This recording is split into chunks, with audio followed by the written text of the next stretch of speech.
வணக்கம் அன்பு சிஷ்யர்களே. நாம் இப்போது பார்க்க போகிற தலைப்பு என்னன்னு வந்தீங்கன்னா, புதையலை ஏன் நாகதேவதைகள் பாதுகாக்கிறார்கள் என்பதை பற்றி இப்போ நம்ம பார்க்கலாம்.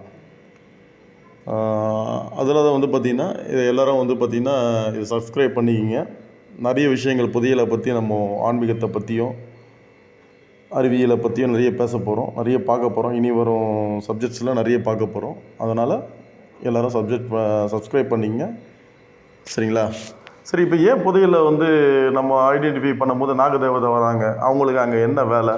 எதுக்காக நம்மக்கிட்ட அவங்க சில எதிர்பார்ப்புகளோடு நின்று பார்க்குறாங்க என்பதை முதல்ல நம்ம தெரிஞ்சுக்கணும், அதை பற்றி நம்ம புரிஞ்சுக்கணும், சரிங்களா? இப்போ நாகதேவதைகள் என்பது பார்த்திங்கன்னா தெய்வ அம்சம் பொருந்திய நாகதேவதைகள், சரிங்களா? இப்போது தெய்வ அம்சம் பொருந்திய நாகதேவதைகள் என்னும் போது அவங்க தான் முதல்ல பாதுகாப்பு பணியில் ஈடுபடுறாங்க ஃபஸ்ட்டு.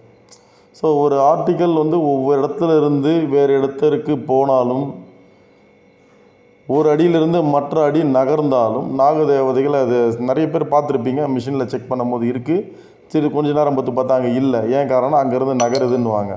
அந்த நகரத்துக்கு காரணமே நாகதேவதைகள் இங்கேருந்து அங்கேயும் அங்கேருந்து இங்கேயும் அவங்க மூவ் பண்ணுறாங்க. ஏன்னா பாதாள உலகன்றது நம்மளுடைய அப்பாற்பட்ட சக்திக்குடைய இடம்தான் பாதாள உலகம். பாதாள உலகத்தில் நீங்கள் நம்மளுடைய இதிகாசம் புராணத்தெல்லாம் பார்த்திங்கன்னா நாகதேவதைகளுடைய பங்கீடு ரொம்ப அதிகம். அது குறிப்பாக பார்த்திங்கன்னா இந்த பார்க்கடலில் அமிர்தம் விஷம் எடுக்கிறதுக்காக அந்த வாசுகி நாகம், அதாவது சிவனோட அம்சத்தில் இருக்கக்கூடிய அந்த ஒரு கழுத்தில் இருக்கக்கூடிய அந்த நாகமானதை வச்சு தான் அந்த எடுக்கும்போது ஒரு பக்கம் விஷமாகவும் ஒரு பக்கம் அமிர்தமாகவும் சில விலை மதிக்க முடியாத பொருட்களும் அந்த நாக தேவதையை வச்சு தான் நம்ம எடுத்திருக்காங்க அந்த இதிகாச புராணத்துலேயே.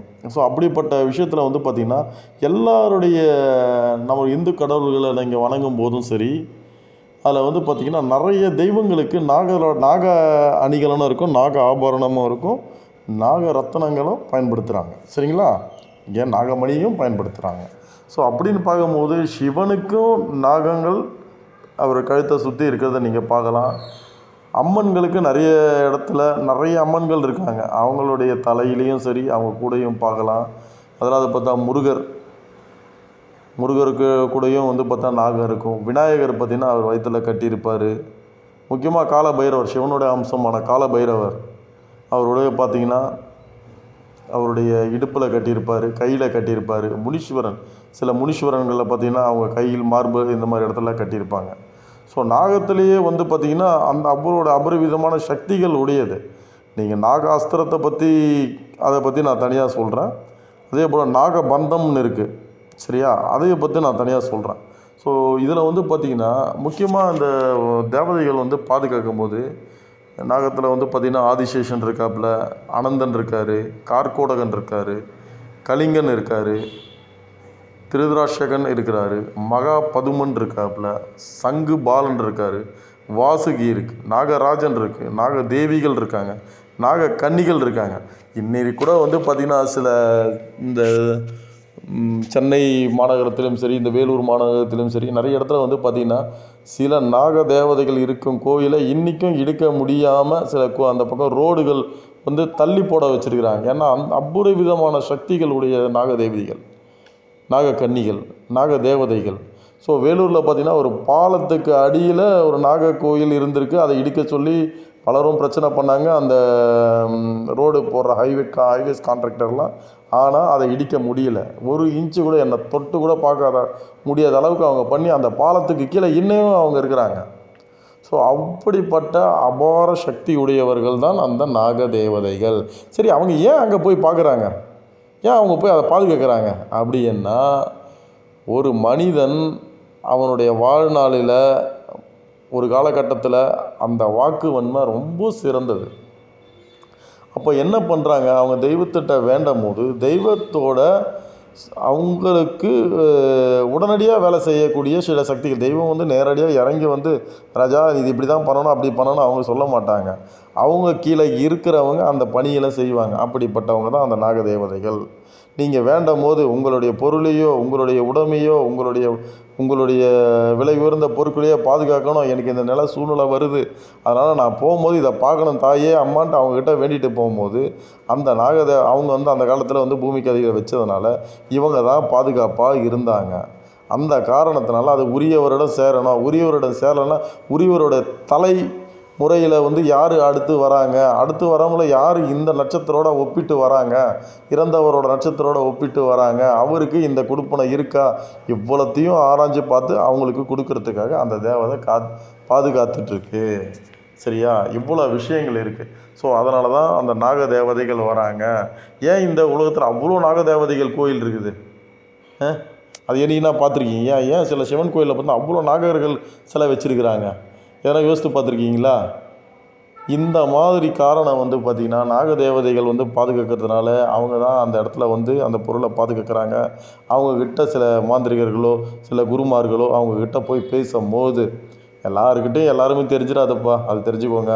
நீங்கள் உங்களுடைய தகுதியை எப்போ நீங்கள் வந்து மேம்படுத்திக்கிறீங்களோ அப்போ தான் நீங்கள் வந்து அவங்கள பார்க்கக்கூடிய சூழ்நிலை உருவாகும். அவங்க கூட பேசக்கூடிய சூழ்நிலை உருவாகும். எப்போ ஒரு மனுஷனுக்கு அந்த கோபம், அந்த ஆணவம், அந்த ஒரு அலட்சியம் இதெல்லாம் வந்து நீங்கள் தியானத்தில் பண்ண என்னாகும், ஒவ்வொரு ஸ்டேஜாக மாறும். ஆனால் இவ்வளோத்தையும் போகும்போது உங்களுக்கு அந்த படபடப்பு மட்டும் இருக்கும். என்னென்னா இது எப்போ கிடைக்கும், இது எப்போ கிடைக்கும்ன்ட்டு. அந்த மாதிரி இல்லாமல் நிறுத்தி நிதானமாக பொறுமையாக சில நாட்கள் சில மண்டலங்கள் பூஜை செய்து மட்டுமே அந்த பொருட்களை எடுக்க முடியும். அப்படி நீங்கள் எடுக்கும்போது உங்களுடைய ஸ்டேஜ் ஒன் பை ஒன்னாக மாறிக்கொண்டே போகும்.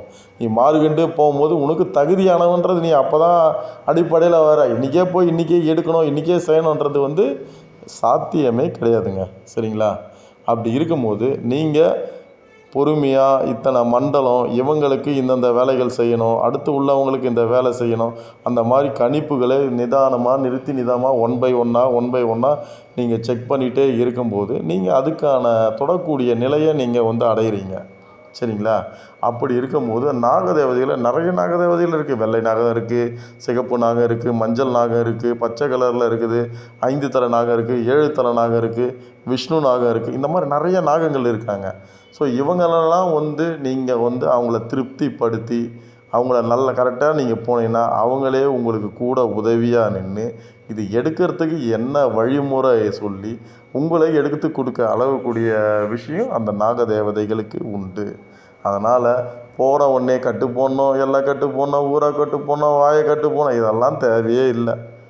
சரியா? அவங்களுக்கு என்ன தேவை, இதில் யாருக்கு அது இந்த குடுப்பனை இருக்குது அவனை மட்டும் கூட வச்சு வேலை செஞ்சு அவன் மூலயமா சில பரிகாரங்களும் சில பூஜைகளும் சில வழிமுறைகளும் நீங்கள் பயன்படுத்தி பின்பற்றி வந்தீங்கன்னா உங்களுக்கு 100க்கு 100% நீங்கள் எண்ணிய பொருள் உங்களுக்கு வந்து சேரும். சரிங்களா? இதுதான் அதோடைய அடிப்படை உண்மை. சரிங்களா? நன்றி.